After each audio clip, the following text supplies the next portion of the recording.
त्योहार से ठीक पहले गेहूं की बढ़ती कीमतों ने महंगाई बढ़ने की आशंका को बढ़ा दिया है। गेहूं का भाव 8 महीने के नए ऊपरी स्तर पर पहुंच गया है। मंगलवार को दिल्ली में भाव 2747 रुपए प्रति क्विंटल दर्ज किया गया, जो फरवरी के बाद अब तक का सबसे ऊंचा भाव है। महंगे गेहूं की वजह से आटा, मैदा, ब्रेड, बिस्कुट ये सब भी महंगा हो जाएंगे, ऐसी आशंका है। इस बीच देश में तुअर के कम उत्पादन को देखते हुए भारत को तुअर एक्सपोर्ट करने वाले कई देशों से तुअर की सप्लाई में दिक्कत आने लगी है।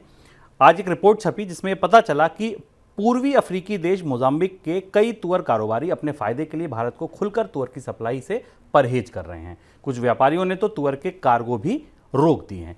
तो आप देखिए, एक तरफ दालों पे चिंता, दूसरी तरफ गेहूं का जो भाव है वो 8 महीने की ऊंचाई पर। सर, क्या माना जाए, गेहूं और दाल की महंगाई कम करने के लिए सरकार जो कुछ कर सकती थी सब कर लिया, अब हथियार डाल दिए? गेहूं की महंगाई नहीं रुक रही है।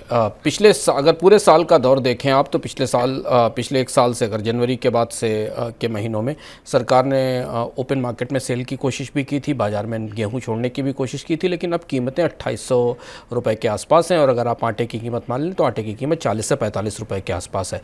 त्यौहार के आसपास ज़बरदस्त मांग है बाज़ार में गेहूँ की, और आपूर्ति कम है, इसलिए मांग और भी ज़्यादा है।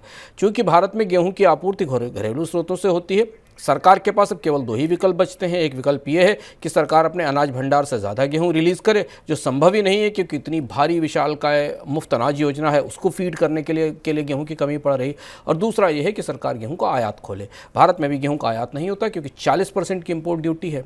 इतनी ऊँची इम्पोर्ट ड्यूटी पर भारत में गेहूँ के आयात का कोई मतलब नहीं है। ये बात हम लगातार आपको मनी सेंट्रल में पिछले कई अलग अलग कार्यक्रमों में बताते रहे कि भारत की खाद्य बाजार के में मांग और आपूर्ति का संतुलन बुरी तरह बिगड़ चुका है, और ये धीमे धीमे सरकार के हाथ से फिसलता जा रहा है। गेहूं आज इस स्थिति में पहुंच गया कि जब लोग त्यौहार की तैयारी कर रहे हैं तो उनके लिए आटा 40 से 45 रुपए तक पहुंच जाएगा। अब या तो यहाँ सरकार को तात्कालिक तौर पर इस बात की इजाज़त देनी होगी कि आयात शुरू किया जाए, क्योंकि आटा मिल एसोसिएशन कह रहे हैं कि आयात में उदारीकरण किया जाए, आयात की ड्यूटी कम की जाए, इंपोर्ट सस्ता किया जाए, तब बाजार में गेहूं की आपूर्ति बढ़ेगी।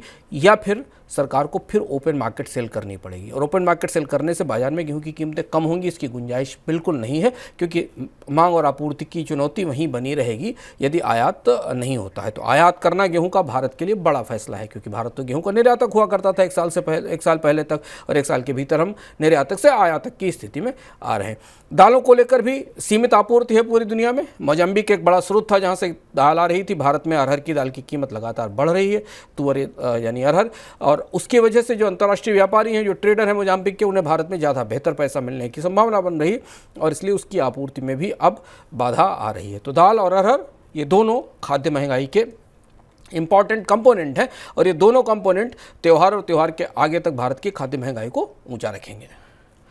इस बीच आज ही कैबिनेट में फैसला हुआ और वित्त वर्ष, जो मार्केटिंग वर्ष है 2024-25 के लिए रबी फसलों के समर्थन मूल्य की भी घोषणा की गई। गेहूं का समर्थन मूल्य 150 रुपये प्रति कुंटल बढ़ाया गया, ये बढ़कर अब 2275 रुपये हो गया है। इसी तरह दालों के समर्थन मूल्य में भी, चने की अगर आप बात करें तो 105 रुपये की बढ़ोतरी वहाँ भी समर्थन मूल्य में की गई है। अब पहले से भाव इतना तेज है, अब इसमें अगर समर्थन मूल्य बढ़ाने के बाद भी सरकारी खरीद अब पूरी हो पाएगी नहीं हो पाएगी, ये फिर देखना होगा। फिलहाल रबी सीजन की बुआई शुरू होने में थोड़ा ही वक्त बचा है।